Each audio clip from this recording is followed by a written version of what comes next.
Pasok na kami. Thank you, Lord.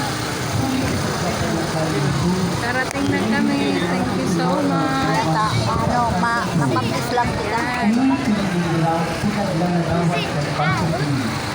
Sabi ni San Pablo, kung kaiba kita sa kasakitan ni Kristo, magkakaiba man kita sa iyang kamalawayan. Na kami. Hiling si Pasok Simon na kami Sirineo, sa simbahan. maging bukas bandulog kita sa pagtabang ni Kristo sa persona ni kapwang nangaibo. Ang pagtabang ni Simon Sirineo kay Jesus sa pagpaasan kay Cruz. Ay! Ay! Thank you, Lord. Thank you, Lord. Okay, pwede na umuwi.